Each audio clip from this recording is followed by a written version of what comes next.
What's up? Everybody make some noise for our amazing DJ.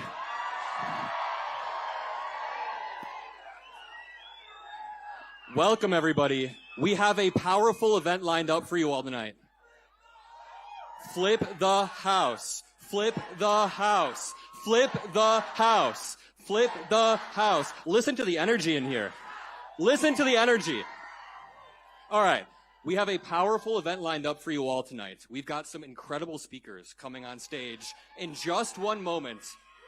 My name is Adam Mockler. I'm going to be your host for the night.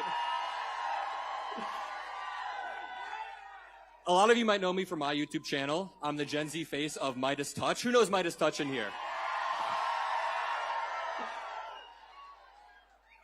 When I look into this crowd, I already see a bunch of people from different ages, different backgrounds, all coming together for one common goal, and that is to win back the house.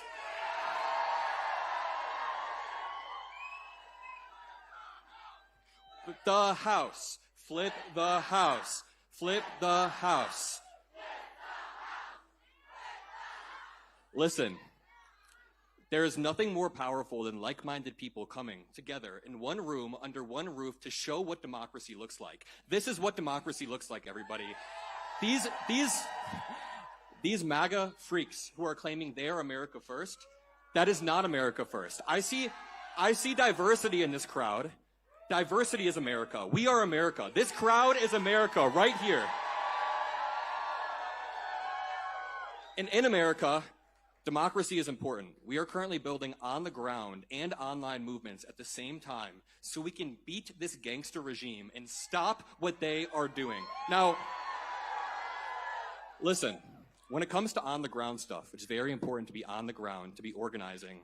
We had some protests in June. How many of you were at the No Kings protests?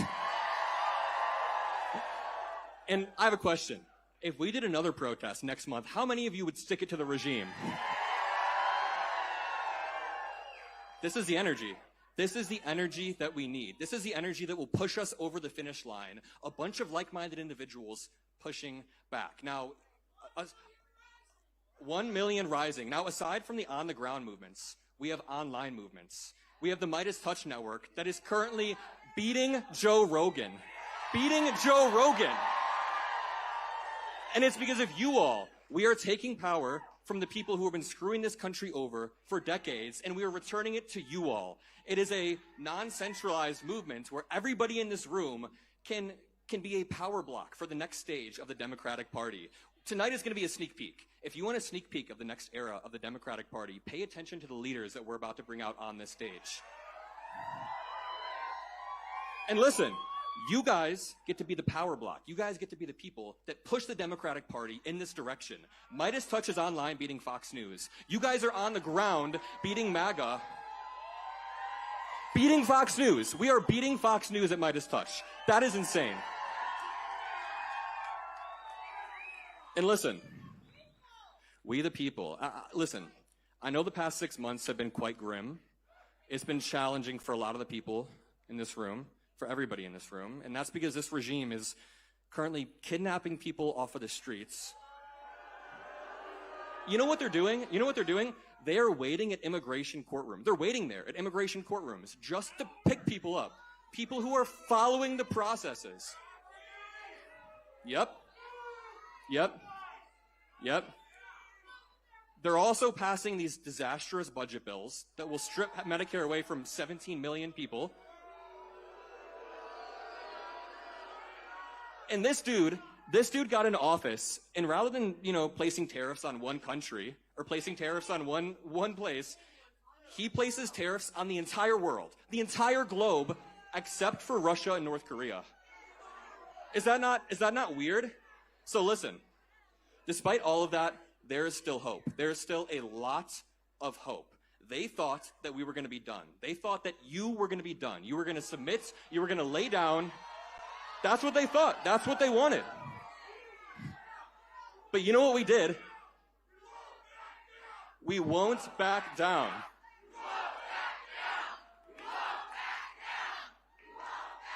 They thought we were going to, and you know what we decided to do? We decided to show up tonight. Show up right here. So Without further ado, we have a few amazing speakers. You know, a few minutes from now, you're going to hear Senator Murphy from Connecticut. Amazing.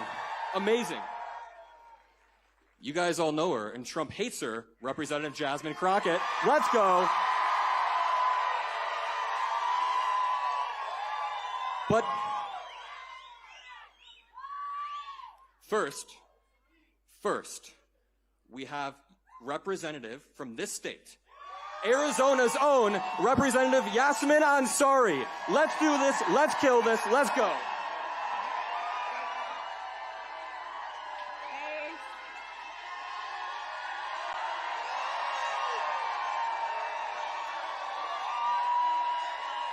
Hi. Good evening, Phoenix. Wow. Oh my God, it is so good to see you all here tonight. I am Congresswoman Yasmin Ansari. I could not be prouder to welcome you all to Arizona's 3rd District, my home and ground zero in the fight for our future. I am so excited that Senator Chris Murphy and Congresswoman Jasmine Crockett have decided to come to Arizona. These are 2 leaders who have shown us that when Democrats fight boldly and courageously, we can win. So as we look towards 2026 and beyond, I want to start with a truth that I always come back to. And that is the fact that one decision can change everything. So I never thought that it could be possible for me to be elected to Congress at 32 years old. Not because I didn't dream big. I did start an unofficial student government in the 4th grade at recess. And, tell my teachers I'd either be the first woman president or a fashion designer. So now I get to do a little bit of both. All jokes aside, I am the daughter of 2 immigrants who fled an authoritarian regime. And growing up, whether it was with a name like mine that's difficult to pronounce or identifying with an ethnicity and a background that has been discriminated against for decades in this country, I did not grow up seeing people who looked like me or with my family's story in Congress. But then Donald Trump was elected for the first time. He pulled out of the Paris Climate Agreement, which I had. It meant that really hit my nerve because I had worked on the Paris Climate Agreement as an advisor at the UN. And then he went after families like mine by enacting a discriminatory travel ban that tore families apart in this country. I was 25 at the time, and I was getting a master's degree abroad, and I just could not believe that I was watching in horror every single day as our democracy unraveled like a dystopian episode of Black Mirror. And through it all, I kept thinking about my mom, and my mom's voice kept ringing in my head every single day, because growing up, she would say to me, "You can lose your rights overnight. Democracy can be lost if you don't defend it, and don't be naive, it can happen here."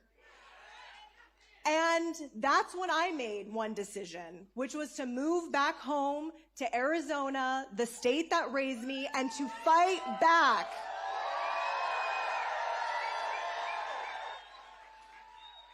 Got involved in local politics. My team and I knocked on over 100,000 doors, and I became the youngest woman ever elected to help run the 5th largest city in the country, Phoenix. We love Phoenix, and now it is my absolute honor to represent Phoenix, Glendale, and Guadalupe in Congress as the youngest woman currently in Congress. And our city and our state, we know how to fight back. We have been through this before. We know how to fight, and we know how to win. So I want to talk a little bit about what we are up against right now. Donald Trump is the most corrupt president in American history. I love how the guy before me called it a gangster regime. I could not agree more. This is a regime that is kidnapping people off of the streets. They are consolidating power for just a few people. And the movement behind Trump, this is not some fringe detour. They are fueled by immense amounts of money and disinformation. They are also, their mission is carried forward by cowardly Republicans who will literally do whatever it is that Donald Trump wants. So, Arizona Republicans, they are all in on that. All in. Let's name some names. David Schweikert. Juan Ciscomani. Eli Crane. Paul Gosar. Abe Hamadeh. And of course, Andy Biggs, the wannabe governor.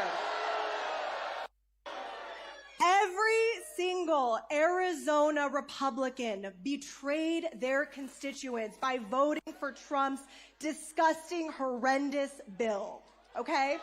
And I want to talk about what that means for Arizona because the impacts here are devastating. This bill is, first of all, the most unprecedented transfer of wealth from the working class and the poor to billionaires in this country. It is the word unprecedented, unfortunately, I have to use it too many times these days.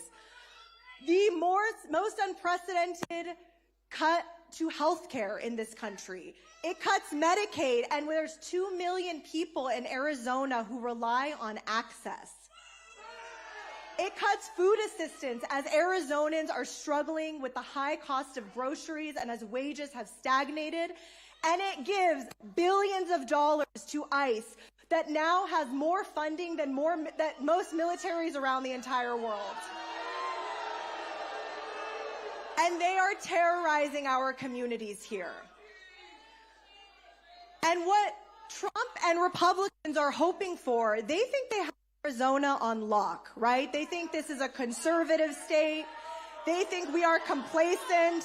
They think we are tired and fed up and exhausted and we're not going to get involved, but that is not the truth.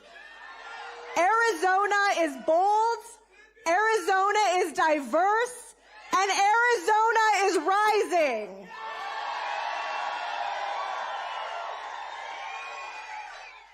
Wow. And we have so much on the line. 2026 in Arizona is not just about flipping the House. We know that. We have to defend Governor Katie Hobbs, Attorney General Chris Mays, and Secretary of State Adrian Fontes. 3 leaders who have literally fought against extremism, literally risked their lives amid so many death threats to protect our elections, to prevent this state from being one that criminalizes abortion and criminalizes and goes after the LGBTQ plus community. They have stood the line, so it's time for us to stand with them as well. Phoenix, it is truly, truly the honor of my lifetime to represent Arizona's 3rd district. And I want you to know that this moment is so, so urgent, and I carry your stories with me every single day when I go to Congress. During a time when our democracy is unraveling, when the climate is in chaos, when there are endless wars around the world that need to end, it is absolutely imperative that Democrats meet this moment and not just react, but use our imaginations to be bold, to think bigger, to think better, to put forward a new moral vision for the future of our country. So let me end with this. One decision can change everything. One decision to move back home to run for office. One decision to knock a door for the very first time. one decision to cast your ballot during an off-year election. All of this matters. All of it will have ripple effects outward. Every single choice that you make to organize, to mobilize, to get people involved in the process will make a difference for the future of this country. So what choice are you all going to make? Are you going to register a friend to vote this year? Are you going to volunteer on one of the many political campaigns going on in this state? Are you going to talk to that Republican family member who you can't stand but you need to bring to our side? It's about taking one action and then another action and then another action, and all of that will make a difference. So Phoenix, how hot is it outside right now? That is going to be the fire that keeps us going, because together we are so much more powerful. Are we going to stand up and show the country that Arizona will deliver real results in 2026? All right, so remember this. Here's the thing. A year from tomorrow is the primary election in Arizona. So we have 1 year, okay?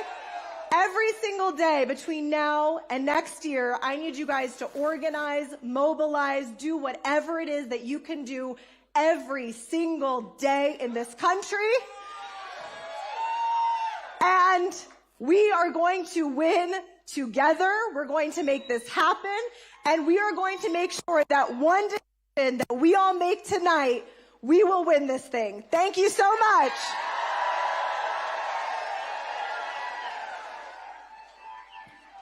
Let's hear it for Representative Ansari. A huge round of applause. Let's go. They have lost faith in us, but the reality is that some of us are fighting every single day. And the only way we get real fighters is if we just have a little bit of hope. There was a time in which there was a young senator who had just got to the Senate and decided he would run for president. And when he ran for president, what did he tell y'all to do? He told y'all to hope. So that's what I'm going to need y'all to do, is I'm going to need y'all to have some real hope right now. I need y'all to hope that there are real leaders that are waiting in the balance, because you see, they never anticipated that a Jasmine Crockett will walk the halls of Congress. But I am. I am here to tell you that I come from Texas, which tends to be a little raggedy nowadays. But Texas sent us greats like Barbara Jordan, who, when there was a corrupt president that was serving, had the audacity to use her legal education and acumen to make sure that she would vote the right way as it relates to a corrupt president known as Nixon. And it wasn't just her. There was a bipartisan vote to impeach him. And so let me tell you something. There are so many winners that are waiting in the balance. But we are going to have a little bit of hope that some of those winners can make it. And so I need you not only to talk to Republicans and independents, but talk to those Democrats that have lost hope. Listen, y'all just heard from Rep. Ansari. She is the American dream. Now, I'm sure that the president will argue I'm America's nightmare, but I want to give him as many nightmares as possible. Whether you are trying to send somebody who's going to be the American dream or the president's nightmare to DC, I am here to tell you that there are real people that care and love this country. Real people that you have never met, and they will never meet you, but they will fight for you. They will sit there and take the daggone death threats that a person like me has to take, because we know that you are worth it. We know that this country is worth it. So I don't want to hold y'all up because the birthday boy is after me, but I got to tell y'all this, because a lot of people have no idea of how I got here. People ask all the time, where did I come from? I know. And I have to tell you this, because I'm so inspired not only by all of you that decided to show up today, but right before I got over here, my former colleagues from the Texas House, those Texas Democrats, decided to get the hell out of Texas. They decided to use whatever tools they could, and breaking quorum is where they are at right now. And they didn't just do it by themselves. They went to Illinois, where there's a governor that gives a damn. You see, this fight is going to take all of us. That is why I say we are one. But let me tell you something. I ran for the state house. And when I ran for the state house, no one thought I had a chance in hell of winning. I know, right? Look at me now. And here it was. This was during the pandemic. So I had to go to a runoff. And when I went into that runoff, I was number 2 and I was down by 500 votes. And so people said, there's no way you're going to win. How do you campaign in this pandemic? Like, how do we go door to door when people aren't answering their doors? We're not talking to each other. Like, what are you going to do? And the next thing you know, George Floyd was killed. And one of the main reasons that I was running, because as a civil rights lawyer, I just knew that we could change these laws so that hopefully no matter who you were, you could feel safe as you drove down the streets. And so when George Floyd died, so many people on my team said, well, you just need to stay home and raise money. I said, no, I got to hit the streets. I got to hit the streets. And so that's what I did. And unfortunately, they arrested over 600 people in the midst of the protest. And I decided that we would take on every single one of those cases pro bono. We not only took the cases on, but we won. We got 0 convictions. And my team thought I was crazy. And I said, but this is why I'm running. And so ultimately, on that election day, after we had been voting for 3 weeks in early voting, election day, 7 o'clock, results come out, I'm down by 700 votes. That ain't how I felt. So I told my team it was over, but that money had won because we were outspent 5-1. And so they said, no, it ain't over. I said, yeah, it is.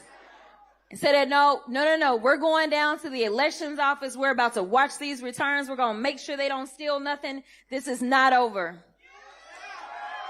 So here it was. With every drop, I was getting closer and closer and closer with every drop. But then finally, it's like almost 10 o'clock at night. And it was not early. And I'm down by 90 votes. No, I was down by 50 votes. I was down by 50. So I said, oh, this is getting good. So I called my team that was down there and I said, what's still out? And they said, MLK. Now I don't know if y'all got an MLK here, but the MLK, those was my people. And I knew if MLK was still out, that we had a shot. And with that last box, we flipped it and I won that seat by 90 votes. So it was the closest state house race in the entire state of Texas of 30 million people when I got there. So I was a thank you Lottie into the Texas House. But I will tell you this. The reason I tell you that story is because there were so many people that did not believe, but they had hope that I could somehow overcome all the money that was spent. They had hope.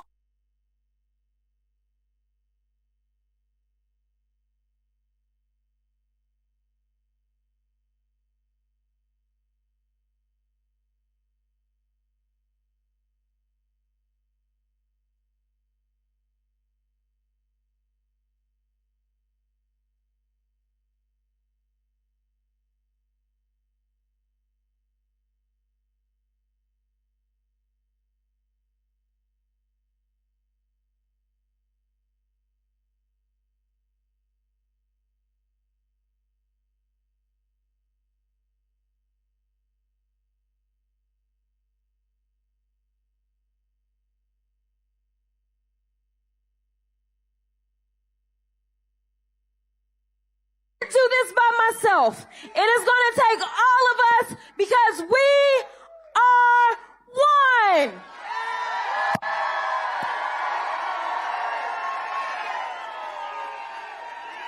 Let's hear it for Representative Crockett one more time. Let's go. Fighting on the front lines in Texas against MAGA Republicans. We are one. We are one. You know, at the beginning of this event, I said something. I said, you're about to see a sneak peek into the future of the Democratic Party, and you get to be the power block that pushes us across the finish line. I'd like to say that's been true so far. We've seen some amazing speakers. How are you guys feeling? Listen, we've got one more speaker than a Q&A after that's going to be great. But this speaker is about to bring the fire. You guys know him. You guys love him. From Connecticut, Senator Chris Murphy. Let's hear it.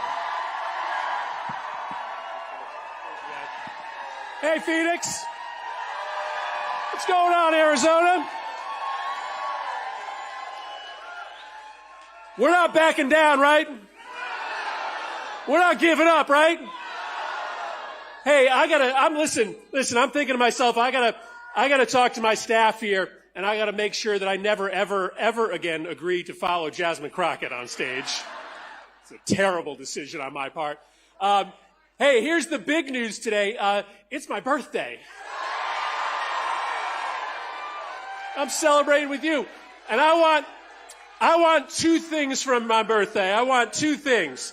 Hold on. I want two things for my birthday. The first thing I want is I want at least 2 House seats in Arizona for the Democrats. And here's the second thing that I want for my birthday. I want the Epstein files.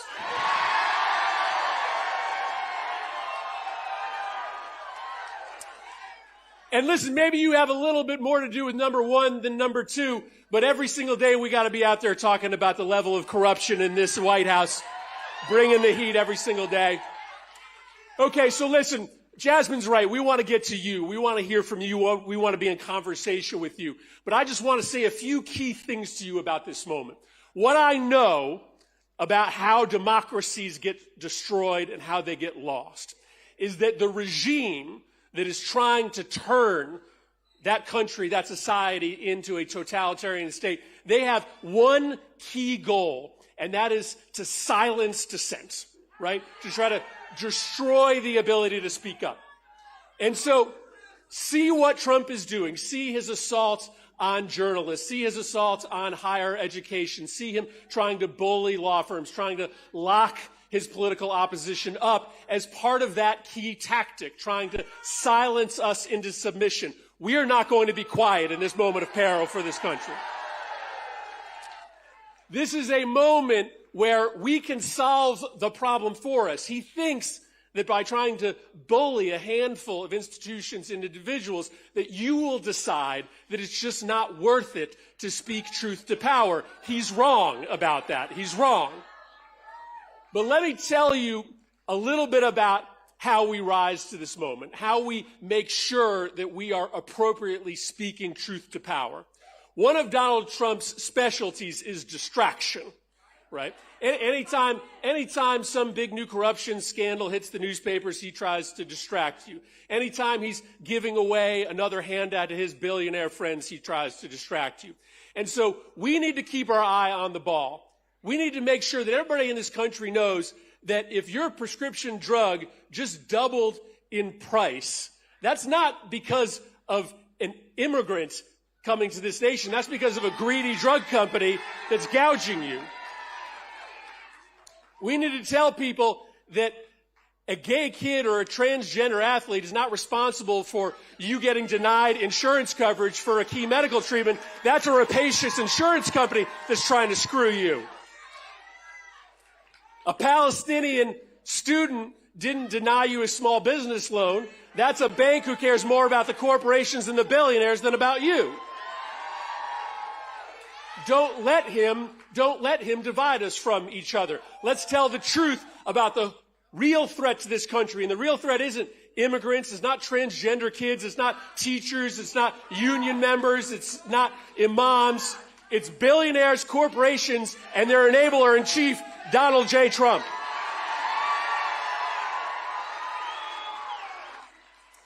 Okay, here's another way that we tell the truth. We don't just talk to each other, but we go and have a conversation with the people who supported this guy. Because they're starting to figure out that maybe this guy, maybe this guy's not on the level, right? So we need to be clear with people. Was Donald Trump telling the truth when he said he was going to care about lowering the cost of living in this country? Was Donald Trump telling the truth when he said he was going to take on the drug companies? Was Donald Trump telling the truth when he said he was going to make ending these wars a priority? Was Donald Trump telling the truth when he said he was going to release the Epstein files? The whole thing is a grift. The whole thing is a lie. And so we need to be in conversation not just with ourselves, but we need to give an on-ramp to the people that believed this guy, who thought he was serious about tackling costs and thought he was just kidding about being a dictator, that the opposite is true. That this guy doesn't give a crap about lowering your costs, and he is trying to convert America from a democracy to autocracy. We have to be in a conversation with people to give them a place in the Democratic Party, to give them a place in a group of people, in a movement that is going to support shared prosperity and a stronger, cleaner democracy. All right? But listen, you also know that we can't just be against Donald Trump, right? We got to give people a vision of something different. And if you want to ask me what the Democratic Party should stand for, it should stand for two things: unrigging our government and unrigging our economy. If you work full-time in this country, if you play by the rules, you should be able to make a living wage, a dignified wage in this nation. Healthcare should not be just a privilege you get if you are lucky enough, if you are rich enough to afford it. Healthcare in the most powerful, most affluent country in the world, healthcare should be a human right.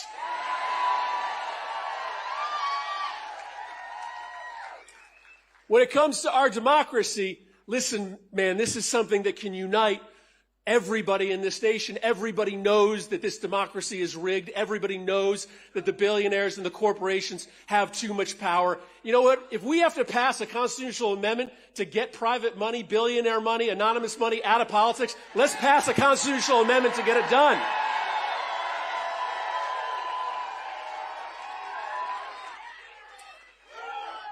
We need to expose his corruption. We need to talk about his threats to democracy, but we also got to be for something as a movement.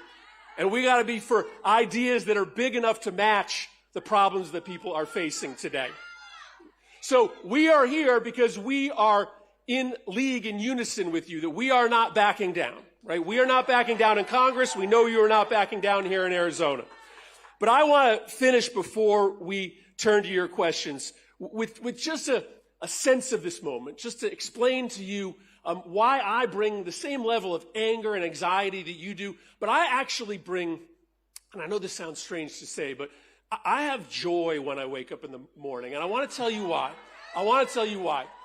This nation is still the greatest nation in the history of the world. It is. We are doing two things in the United States of America that no civilization in the history of the world has ever done. We have decided to govern ourselves, and we have decided to do it in a multicultural, multi-ethnic, multi-religious nation, right? Knowing that our diversity is what makes us strong. No country has ever done those two things together. So of course, every generation, there's going to be a demagogue who comes along and tells you, you know what? Democracy is too inefficient. It's too hard to find consensus. Just give me the power. Of course, there's going to be a demagogue who's going to come along and say, you know what? It's too hard to live with people who are different from us. Let's just retreat to our tribes. Let's just go to our different corners. And so as dangerous as this moment is, I feel lucky to live in the greatest country in the history of the world. And I feel lucky to live in a moment where I can fight hard enough with all of you so that I can tell my children and my grandchildren that when the peril was right on top of us, I stepped up and saved American democracy.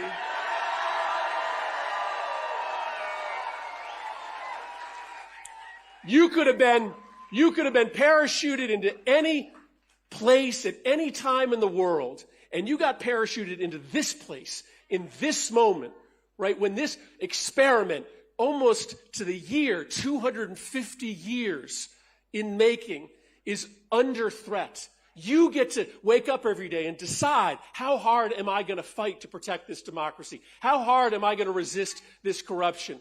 How hard am I going to work to make sure that we reverse those damaging healthcare cuts that are going to steal hundreds of thousands of people their healthcare? Right? You get to make that decision.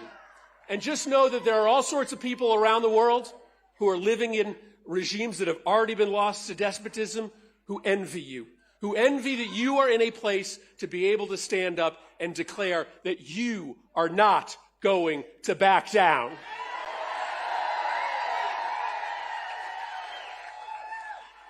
So, listen, I just wanted to be here with Jasmine and Yasmin to show you that there's a couple dudes in Congress who are okay. It's not just the women that are leading. There's a couple guys that know what's up. But I'm envious of you, too, because in Connecticut we have 5 Democratic congressmen, and that's a good thing. But we're looking to you here in Arizona. We're looking to the work that you are going to do from now until next November to make sure that you elect a whole bunch of Democrats in this state who care about democracy, who care about shared prosperity, and that you here in Arizona are going to make sure that we don't back down. We save this democracy from Donald Trump. Thank you, everybody. Thanks for having all 3 of us today. Thanks, Arizona. Come on, guys. We're going to take your questions. Let's get the gang out here. Get them out here. Get them out here. It's time for the Q&A. We have a beautiful, beautiful crowd tonight. Amazing crowd.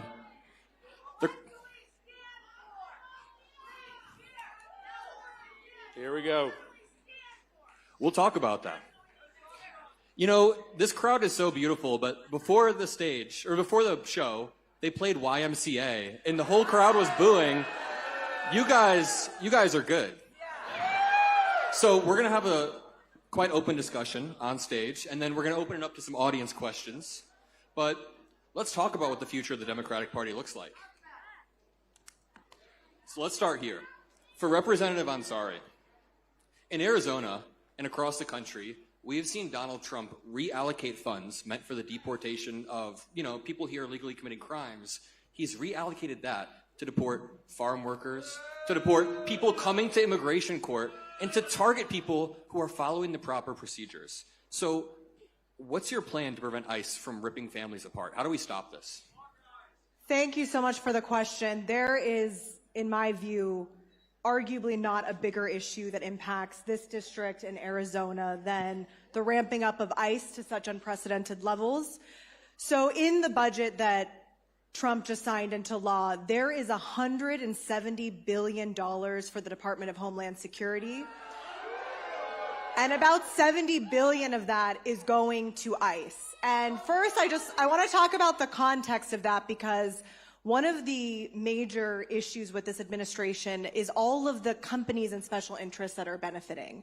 And 2 major private prison companies, CoreCivic and Geo Group, gave a lot of money to get Donald Trump elected to office. They have made record profits since January, and it is expected that detention center capacity may quadruple with the quotas that Donald Trump has in place. So I just say that because it's going to get a lot worse before it gets better. What my office has been trying to do from the jump in January is make sure that our entire community is knowledgeable about what your rights are, no matter what your immigration status is, okay? And the interest in that and the need is significant. Back in January, when we had our first teletown hall, 14,000 people stayed on the line to hear from local immigration attorneys about what their rights were. So since then, we've translated that information into the 5 most common languages spoken in this district. And we are canvassing small businesses, we're canvassing nonprofits.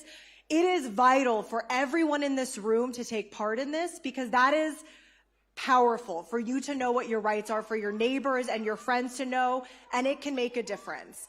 If you need assistance, my office is here to help. You can visit our website at ansari.house.gov. While the good stories are limited right now, just in May, we were able to renew someone's DACA status. And that's a big deal in this environment. And this person was terrified. They were not getting responses from USCIS and worried, had to dip into their savings to pay for immigration fees. And now that person feels a little bit more safe. But please make sure you're doing everything you can to protect your community. Now, as members of Congress, we have a very important oversight role to play as well.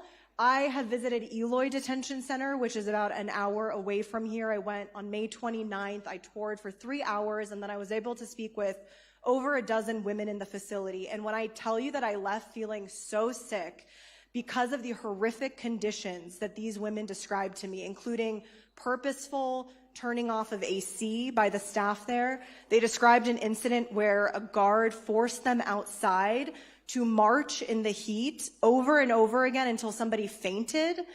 And the guard or the staff member they pointed him out to in the cafeteria was, I guess, repeating over and over again, this is the price of the American dream to them.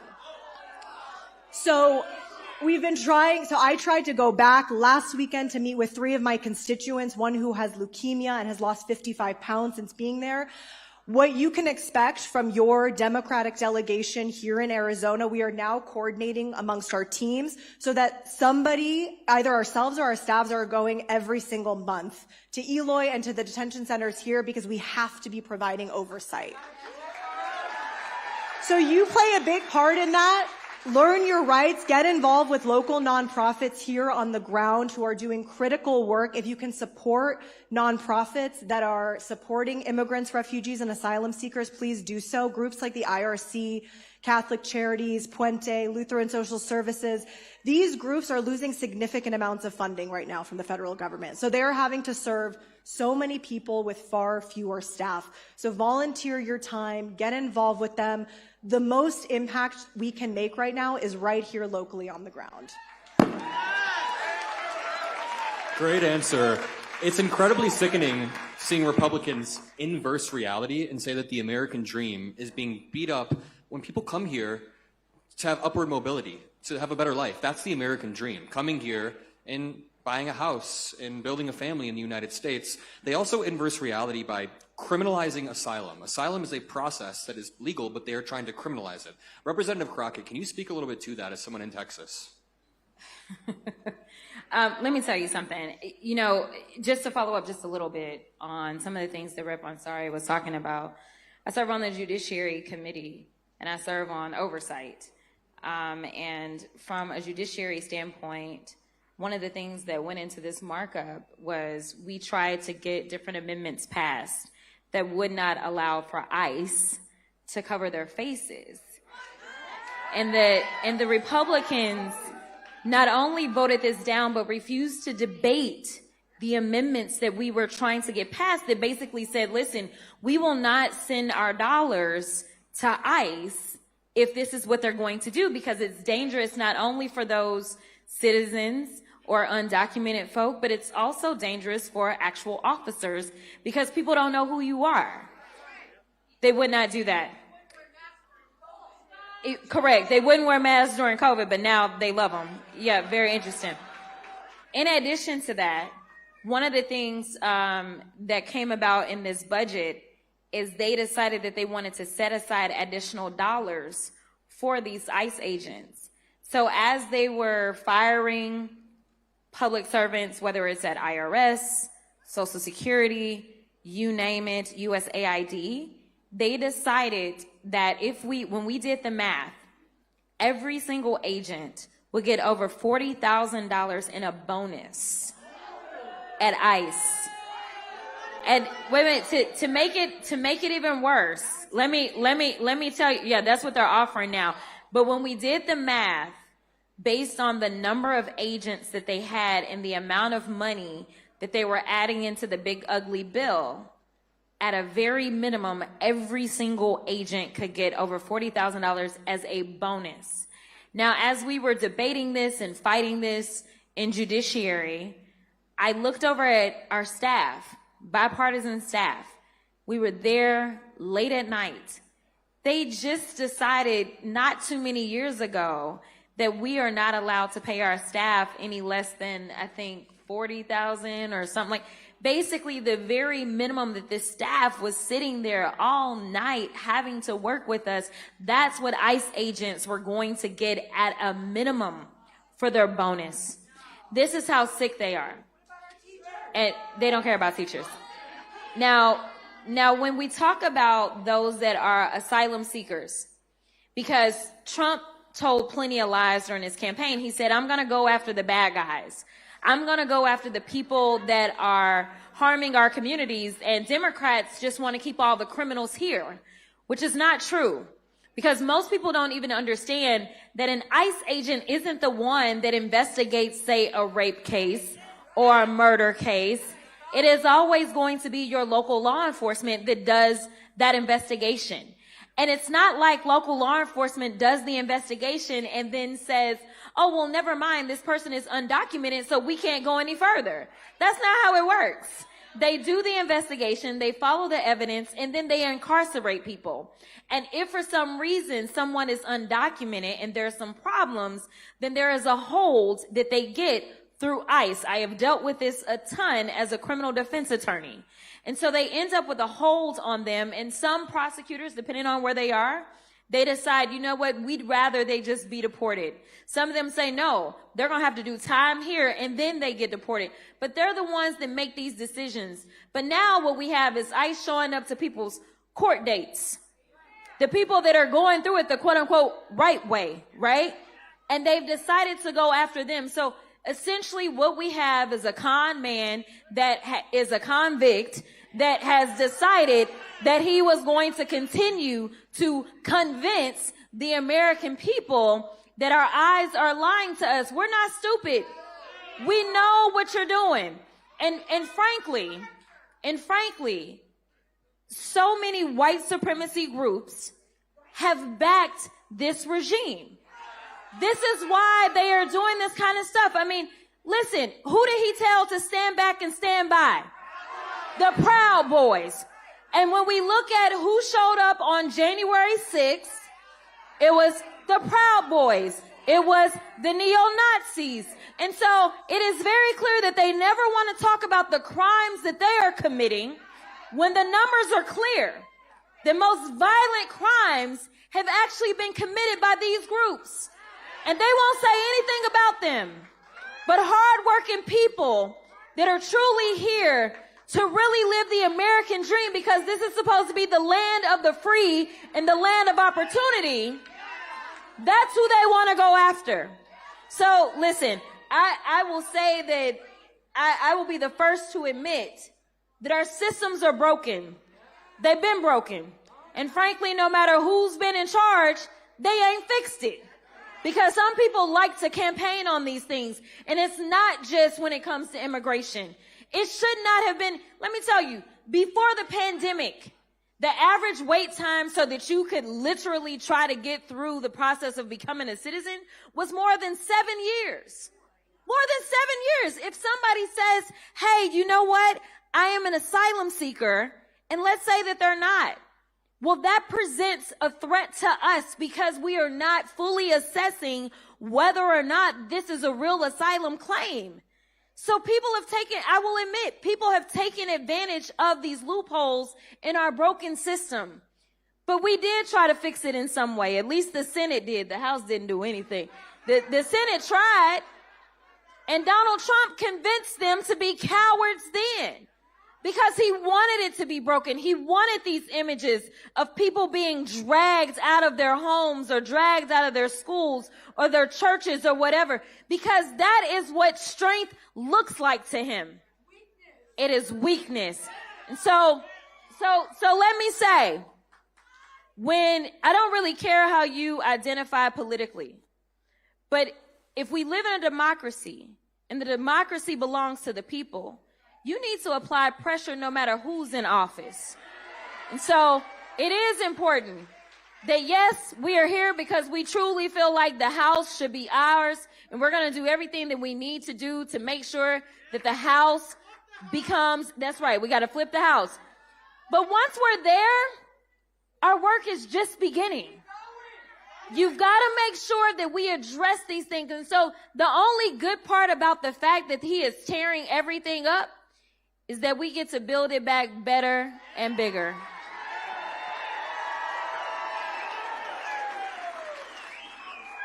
Very well said. And the people are realizing Donald Trump's approval on immigration has dropped 10 to 12 points since he took office, and 70% of Americans want him to focus more on lowering prices. So his priorities are all off. And the people in this room, the power we're building in this room, this is how we explain. This is how we win back the House. And I want to pass it over to Senator Murphy really quickly. You could touch on immigration as well, but as I walked out here, someone in the audience asked me, what do we believe? What do Democrats believe? What do Democrats want to fight for? So I want to ask you, Senator, we can't just be the opposition, the anti-Trump party. And you put out a really good Twitter thread yesterday about all of the corruption that this administration has done, and it's very poignant, but we also have to put forward a forward-looking message. So what happens when Democrats win back power, and what's your plan? Yeah, listen, I think this is exactly right. There are so many people sitting on the sidelines today who didn't take part at all in the 2024 elections because they believe that democracy doesn't work whether Republicans or Democrats are in charge. They frankly think that both parties are corrupt. And here is a moment in which we need to be able to do two things at once. So yes, we need to expose this level of earth-shattering, nuclear-grade corruption that's happening in this White House, right? And we can't let it start to become normal or to feel that this is just what we have to accept. I mean, think about what we just learned this week. What we learned this week is that Donald Trump is accepting this free plane from the country of Qatar, and we are now going to spend $1 billion of your money to upgrade it to let him take it when he leaves office, right? That's outrageous. In the defense budget, they put in a bunch of money for drones. Guess what happened the next day? Donald Trump Jr. set up his own drone company. As soon as he invested in it, the price of the company doubled overnight, right? Sometimes you're watching the corruption in real time. Sometimes you're seeing it in advance. But nobody is going to believe us. Nobody's going to listen to us when we explain the gravity of Donald Trump's corruption if we aren't serious with people about what we're going to do to clean up government when we're in charge, right? So, what does that involve? One, as I said before, that involves, if we need to, passing a constitutional amendment to get lobbyist money, to get corporate money, to get anonymous money totally out of our politics. That involves making sure that no member of Congress, no member of the administration gets to personally benefit from the information that they get. That means no stock trading by anybody in the administration, any member of Congress. That means permanently closing the revolving door between Congress and the lobbying profession. If you want to be a staffer, you want to be a congressman, you don't get to directly go out and make money off it afterwards, right? And guess what? It also means making sure that everybody in this country has a right to vote and no state can put up barriers to stop you from exercising that right. So listen, if we loudly and proudly run on a platform where we're telling people, if you elect us, we will make it a priority to unrig our democracy, then a lot more people are going to listen to us and take us seriously when we explain the gravity and the ferocity of what Trump is doing to destroy the rule of law, what he's doing to enrich himself off of this office. So that's the challenge. And listen, I don't have a lot of critiques of Kamala Harris's campaign. I thought she did a good job on a short calendar, but she ran a campaign asking people to stand up and defend democracy when a lot of people looked at this version of democracy and said, if this is the version of democracy that you're defending, I don't want it. Democrats now need to be for a version of democracy that's clean, that's not corrupt, and that the people are in charge of, not the corporations and the billionaires.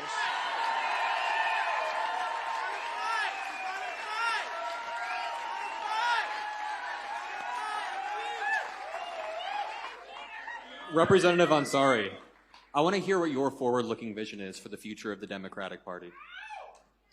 Thank you. So I think that the Democratic Party needs to pay a lot more attention to what young people need and want. And when I have knocked, so I talked a lot about knocking doors in my campaigns. In my congressional campaign, we knocked over 165,000 doors right here in this district. And the vast majority of people who I talked to wanted housing affordability. And one of the strongest points, I think, of Kamala's presidential campaign was a proposal on housing, but it never quite got the attention. They never pushed it as strongly as they should have. I think that moving towards 2026 and beyond, we need an affordability agenda that talks about making it possible for people to buy a home in this country, making sure that you can afford your energy bills and your utility, and making childcare affordable and accessible to everyone.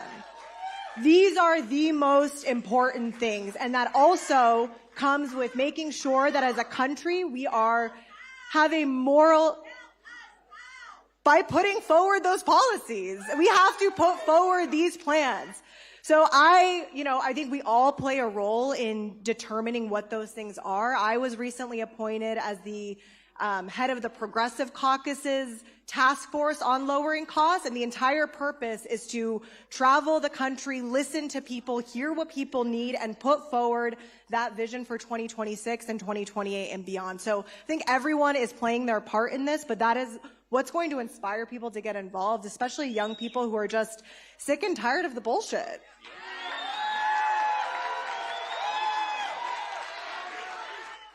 Are you telling me that tariffing lumber from Canada and putting tariffs on the entire planet doesn't lower the cost of housing for my generation? I guess not. I guess not. You know, just to be clear, tariffs are paid for by American companies. I just want to make sure that we're all on that same page. Representative Crockett. Can I? Oh, I draw my cards. It's all good, though. Okay. Representative Crockett. Yeah. No, I guess Crockett. I want to hear your forward-looking vision for the party. You're very clearly a rising star in the party. So how do you want to piece it back together? Yeah. Well, for me, I'm real aggressive, if y'all haven't noticed. So my vision would be a very aggressive one. But I do want to follow up because I know that there's a young lady that continues to ask questions about how. And I want to make sure, I hear you, I see you, honey, I see you. So I want to do things like, I don't know how many of you are familiar with the fact that we have a corporate housing issue that's popping off right now, right? Where you have these corporations that are buying up housing, and so it's causing us a problem as it relates to how much we're paying. So we've got to make sure that we have policies that deal with that, but then you start to talk about things such as the tariffs. And so many people did not understand how much we do as it relates to international trade in general. And right now, I need y'all to understand that even if we get the White House back in 4 years, which I feel very confident we will do, I need you to understand that if you have a glass and you throw it against the wall and it shatters just like that. But then you try to put that back together. It is not going to be the same. And so what we have to understand is that I do want to be aggressive because we're going to have to be aggressive because here's the deal. Because some of the things that have been broken, such as some of our trade agreements, they may not come back. We may have trade partners that just will not trust us because we put him in office not once but twice, and he failed us on trade policy before, and he's going to fail us again. So now we will have to basically put ourselves into a situation in which we are leading the world in a number of spaces so that people cannot avoid us. Whether it is making sure that we get back on track as far as education is concerned, because they're doing everything to defund education. And we know that the history in this country is that is how you get upward mobility. So what are they trying to do now? Make sure that people are not going to be in that type of situation. So when it comes to AI, we really need to be leading the world. We've got to make sure that the United States has something that you can't get nowhere else. Whatever that is, because we are going to be in a real trade deficit. I just want to be clear about that, because we have been doing really good with trade, but now we're going to have a number of problems. So we've got to, number one, deal with corporations, whether we're talking about how much money they're saving on their taxes, and so they're not paying their fair share. We definitely got to, listen, the last time we were able to balance a budget, it was a Democrat that did it. Every time there's a cleanup on aisle 9, they seem to come and find a Democrat to do it, and then they get amnesia, okay? So I'm telling you, I am confident. It doesn't matter who the Democratic nominee is going to be, we're going to win. But what are we going to need to do then? For me, it's getting aggressive. Now listen, I'm not going to say this is what we're going to do, but I'm telling y'all what my vision would be. Number one, this Supreme Court is corrupt. So again, serving on the Judiciary Committee, there are bills that we have put into place. We need to have some real guardrails around this Supreme Court, because the Supreme Court has paved the way for half the stuff that we see that's going on. Listen, Donald Trump is a piece of shit. Okay, we know that. Yes. He is. But in a functioning democracy, he still would not be able to get away with this. But he's been able to get away with this because the House Republicans are complicit. He's been able to get away with this because Senate Republicans are complicit. But most importantly, the courts, especially the Supreme Court, is complicit. And so I think one of the places that we have to start is they are the highest court in the land, and they have no ethics guardrails. Now you go down to the lower courts and they do. How much sense does that make? When we know that they're taking money, we have the paper trail, and they refuse to put guardrails on themselves, so it's time for us to do it for them. So for me, that is absolutely one of the surefire ways that we can protect our democracy, is if we put some guardrails on them. As someone, I talked about breaking quorum in 2021. As someone who broke quorum because we were seeking the passage of the Freedom to Vote Act, which would have taken money out of politics, as we were seeking the passage of the John Lewis Voting Rights Advancement Act, that would have made sure that we wouldn't end up in situations like what we're facing in Texas with redistricting.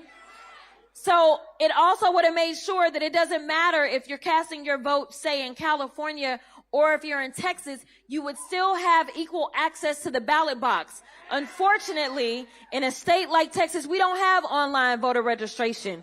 Unfortunately, in a state like Texas, they have decided that they want to criminalize those that go out and try to register people if they make a mistake on their voter registration. We cannot live in a country where we say everyone has equal access to the ballot box to decide who's going to be the president or who's going to serve in the Congress, but it's only easy if you're in a state like California. No, we need to equalize this thing. So again, if it's my vision, I'm aggressive. So for me, I don't serve in the Senate, but I would get rid of the filibuster if it means that we can, for voting rights, because we don't get rights to repro, we don't get rights to healthcare, we don't get rights to education, we don't get any other rights if we don't have the ability to access the ballot box. So those are the things that I would do. I would get aggressive on the Supreme Court, and I would get aggressive about making sure that we equalize this thing so that we can all access the ballot box.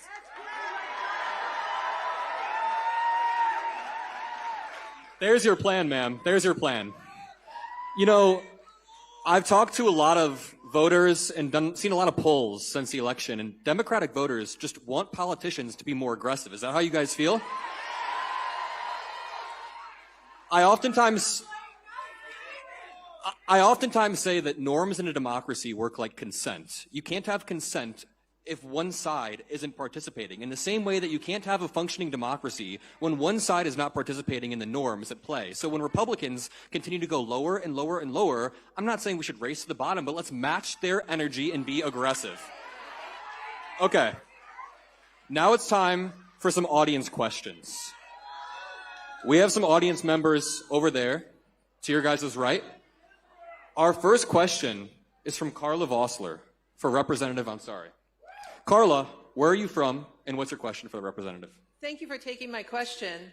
I am living right now in Arizona 6, down in Eloy, and I was just wondering, how can we flip Arizona 1 and Arizona 6 this next fall? Thank you, Carla. Thank you so much for the question. I was actually in your district last night.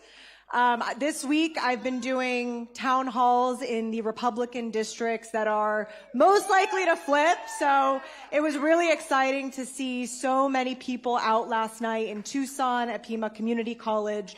And there's a lot I can say to that, but I want to focus on two really, really important things. First of all, voter registration. The honest truth is that right now, if you look at the numbers that have been coming out from the Secretary of State, we have been bleeding Democratic registrations in Arizona.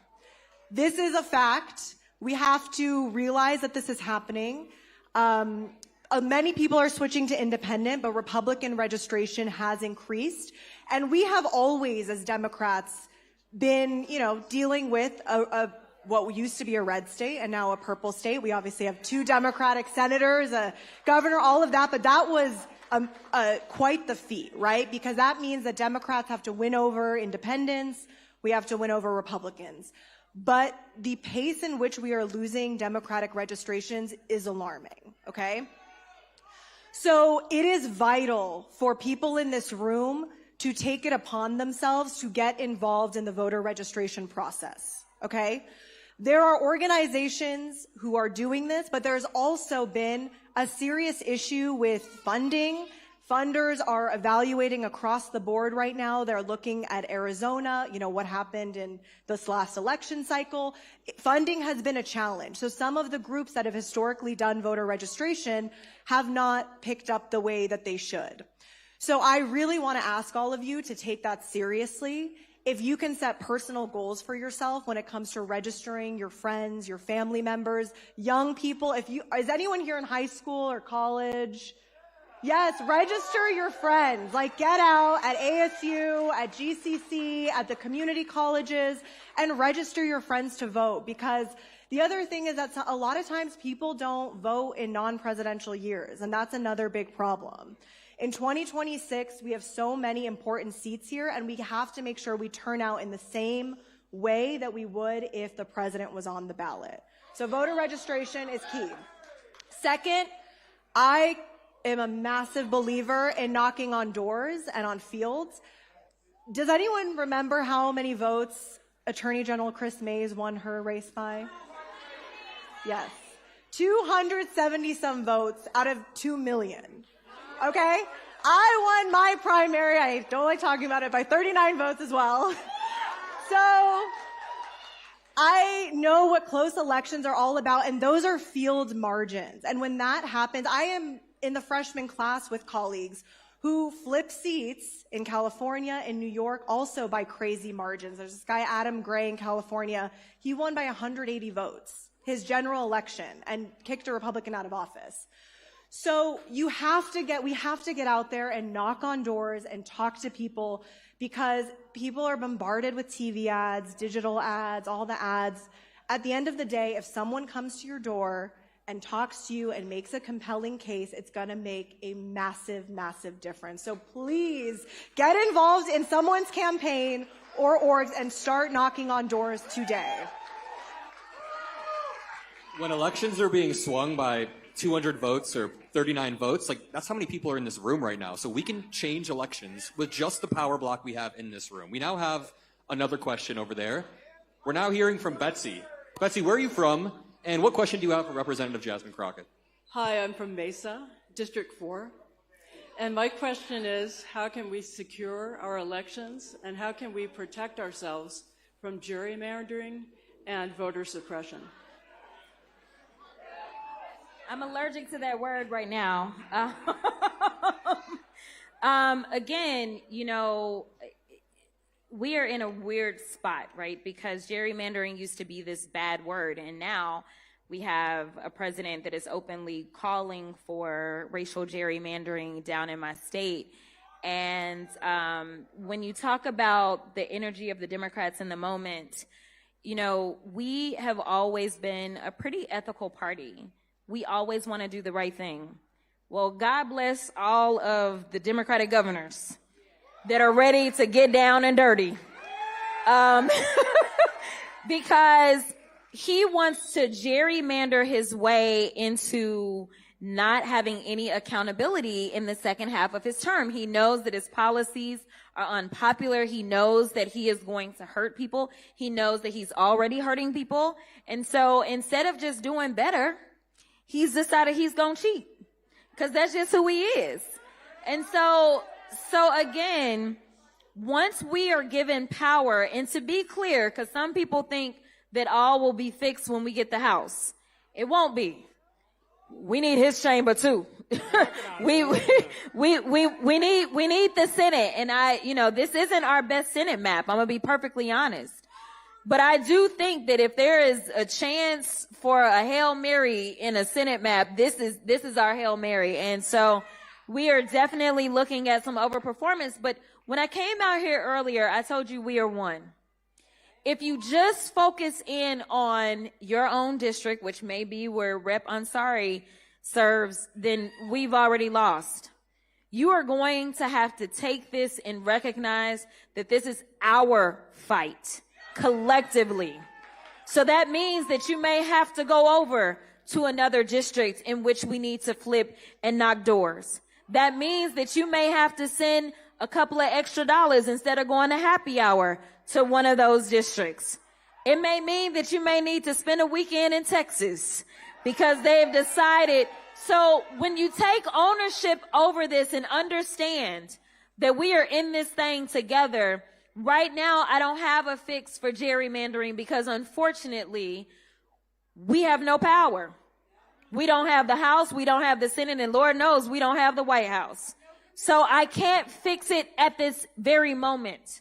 But people power is a very real thing. I am telling you what I know.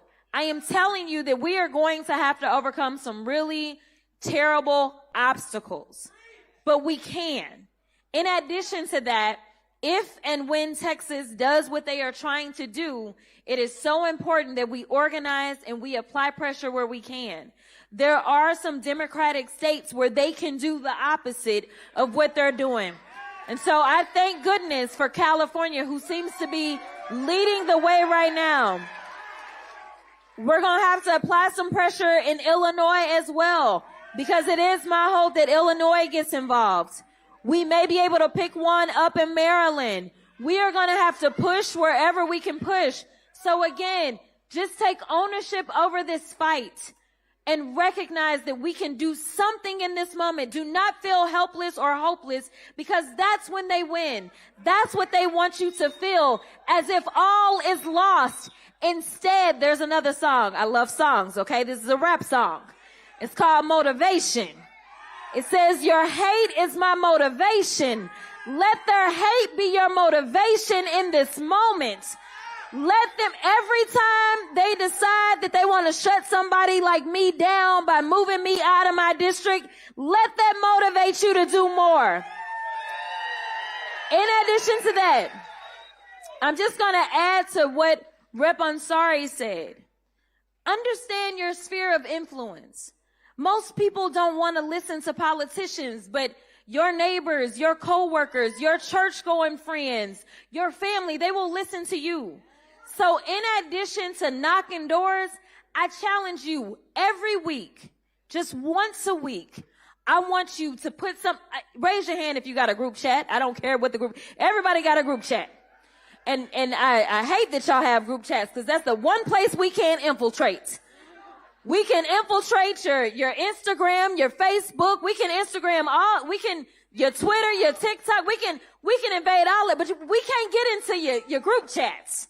So I'm asking you to get into the group chats on my behalf, because I can't pay the money to get in. I'm asking you once a week, because the antidote to all of this is education. Just think about all the people that said, oh, I didn't know. The antidote is education. So what I want y'all to do is I want anybody who's a truth teller So whether it's MeidasTouch, if you follow them, I did the plug. You like that? Okay. or whether it's Roland Martin, I gotta say him. He's one of my constituents. Whoever it is that you know is a truth. Brian Tyler Cohen, yes. Native Land Podcast, Lene Vinay. I can go down the list. Whoever it is, I challenge you just once a week in your group chats, drop some fact. Because don't take it for granted that the people around you are paying as close attention as you are. And I also challenge you to ask, are you registered? When's the last time you checked your voter registration, okay? But our antidote is going to be education, and our way around gerrymandering right now, unfortunately, is just going to have to be us being louder, prouder, and bolder in this moment. But once we get the power, we are absolutely going to have to pass new legislation in the form of the John Lewis Voting Rights Advancement Act to protect us. Amazing question and amazing answer. By the way, you can get into any group chat as long as Pete Hegseth's in it. He'll accidentally invite you, I'm sure. We have time for one more question, but I realized I forgot something incredibly important. We have a birthday on the stage right now. I was asked to sing happy birthday, but do you guys want to? It's up to you guys, honestly. All right, sorry, Senator, but it's your birthday, we have to. Ready? Happy birthday.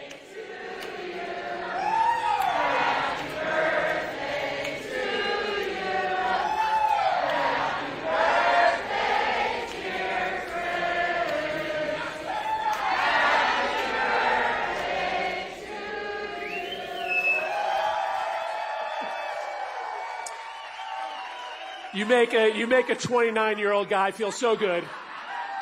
You don't look a day above 25, honestly, so. Now back to the really serious politics. We have one more question, and it's for Senator Murphy. Let's go to Laura. Where are you from, and what's your question, Laura? Good afternoon. I'm Laura from Gilbert, CD14, LD5. My question on the subject of motivation is, many days it feels like we're approaching darker days than the days before. What glimmers of hope keep you believing that we can defeat this administration and not lose the core of our democracy? Yeah, yes. Well, listen, let me just on behalf of Yasmin and Jasmine, thank MOVEON and MEIDAS for the great job they've done tonight organizing this town hall.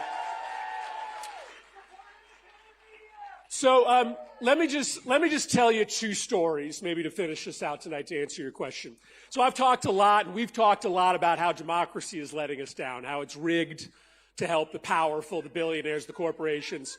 But let me just tell you, I have seen democracy work. Now, my life was changed on a sunny Friday morning in 2012 when I woke up to news that in my state there had been an awful shooting at an elementary school. And I had already gone through my friend, Gabby Giffords, having been shot and others killed here in Arizona. And it was a moment when the gun industry had all the power in the world, where they got everything they wanted from Congress.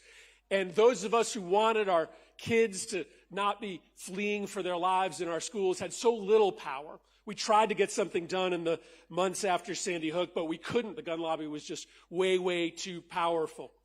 But what we decided to do at that moment on that issue, and really, like, what matters more to you, to any American, than the physical safety of your kids, right? Nothing matters more than that. You'd do anything to protect your kids. And so we made a decision after Sandy Hook to build a movement. Gabby Giffords and Mark Kelly made a decision to help us build a movement right here in Arizona. A mom in Indianapolis, Indiana, started a group called Moms Demand Action, right, that turned into a powerhouse. And over 10 years, we gradually built this movement around stopping a nation from being plagued by gun violence. And then in 2022, after another school shooting, eerily similar to the one in Sandy Hook in Uvalde, Texas, we had an opportunity. We had a window of light that we might be able to do something.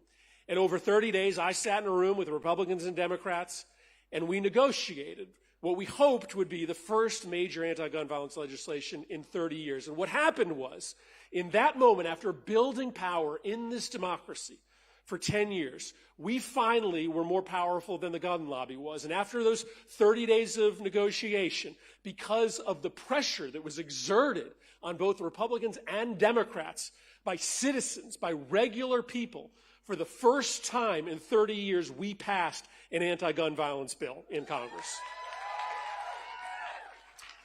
And I tell you that story because since then, nobody knows this, but gun violence rates have been coming down all across the country. Fewer mass shootings, fewer homicides.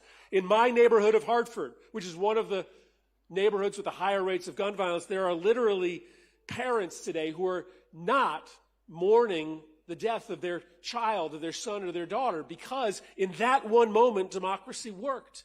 And so at a moment when we feel so hopeless, we feel so powerless, we still have these examples of when we join together, when we exert power, we save lives. This democracy is broke. This democracy is hurting, but this democracy is worth saving. And so let me tell you the second story about personal power.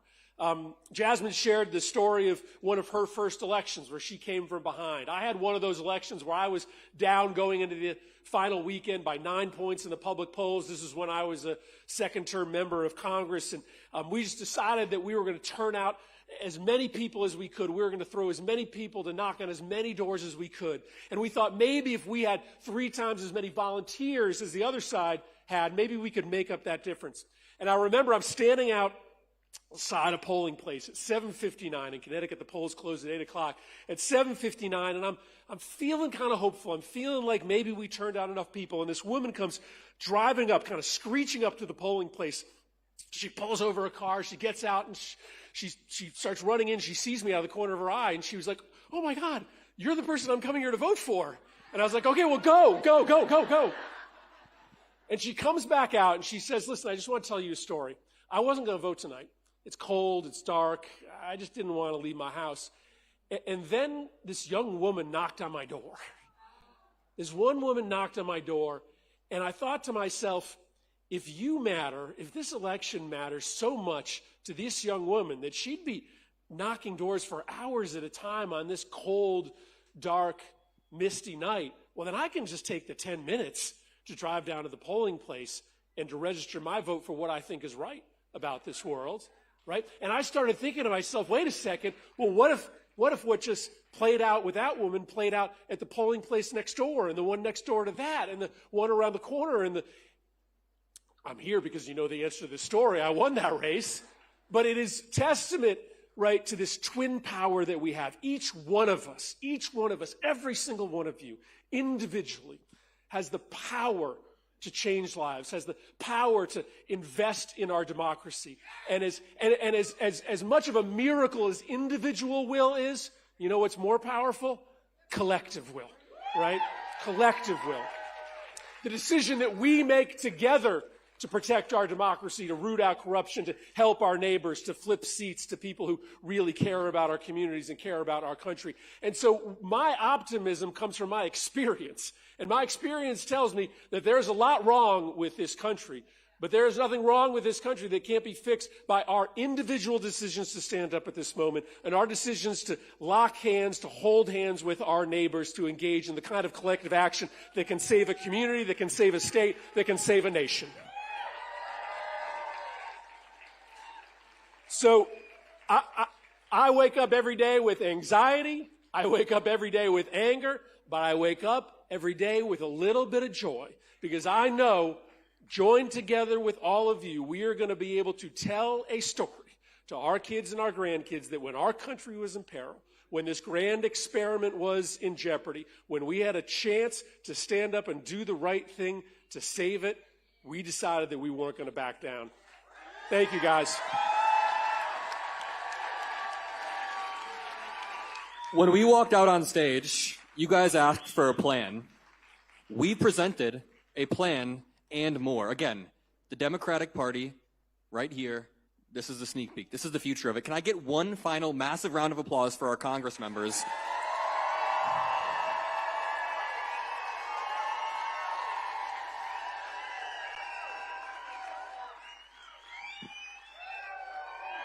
Get them first and I'll have them.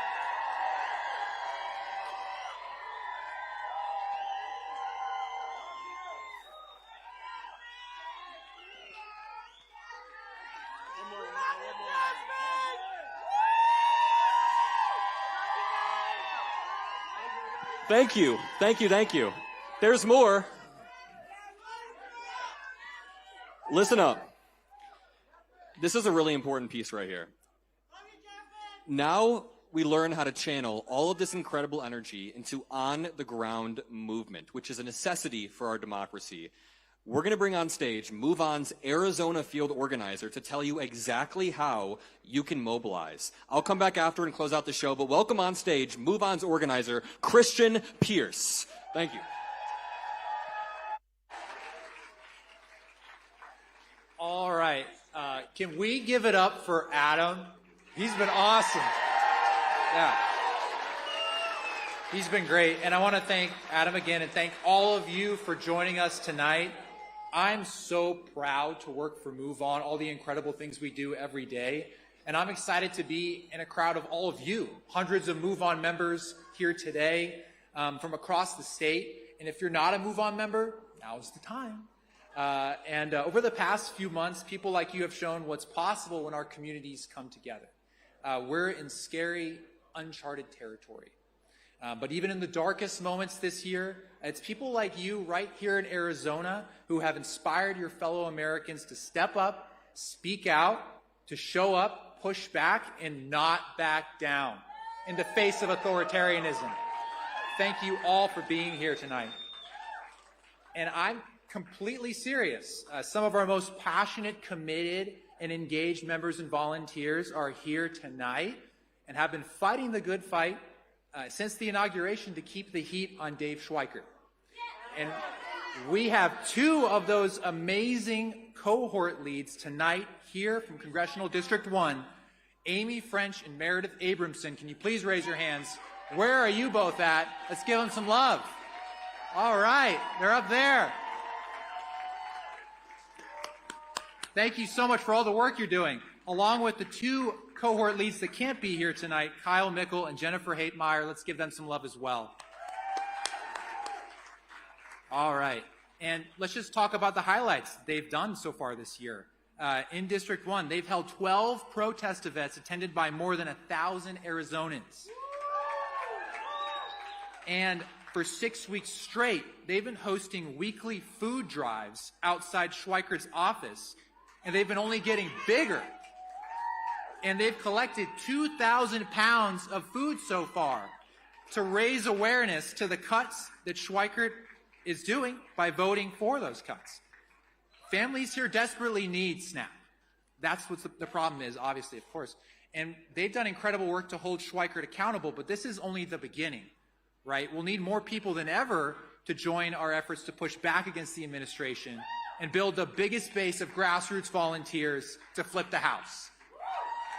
So, who is ready for new leadership and to kick Representative Dave Schweikert out of office?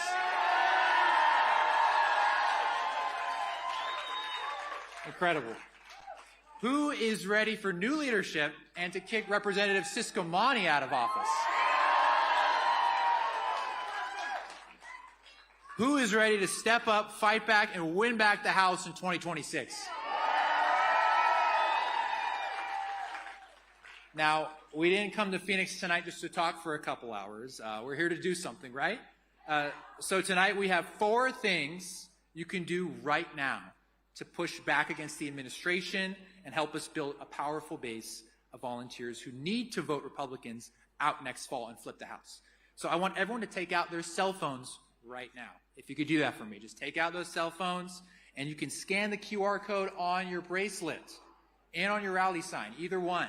So let's just give everyone a second to do that. It's a really quick action you can take right now. Give everyone a moment. Take out those phones, scan that QR code on your bracelet. when everyone's there, here's what we're asking you to do. The top link in that link tree is a petition. You can sign this petition directed at the state's Republican House members to help protect Arizonan families and your health care. Then post that petition in one of your group chats with friends and family in Arizona. That's the first action. You can sign that petition, share that petition out. The second action you can take is you can join our cohort's food drive tomorrow in Scottsdale, in Schweikert's district. You could drop off some non-perishable food from 8 a.m. to 9 a.m. this morning. We're trying to get a big group out there, get press out there, all that stuff. Let's make tomorrow's food drive the biggest one yet. You all think we can make that happen? All right. Now, this last one is really great. Well, actually, it's the third one. I'm asking you to join a really special community of committed activists. You can register to attend the next virtual cohort meeting led by all-star volunteers Amy and, of course, our wonderful Meredith and Kyle and Jennifer to learn more about how you can shape protest actions in Scottsdale. So that's the third link. And then the last one, many of you noticed our shirts here. We're wearing these brand new super cool shirts. You can get your own shirt using the fourth link by making a donation to MoveOn to help support the resources needed to train and reach more volunteers in the coming year. And that's it. I can't wait to see how many of you took action tonight. So people power is how we fight back and how we win in 2026 and beyond. So thank you all so much for being here. Thank you all so much.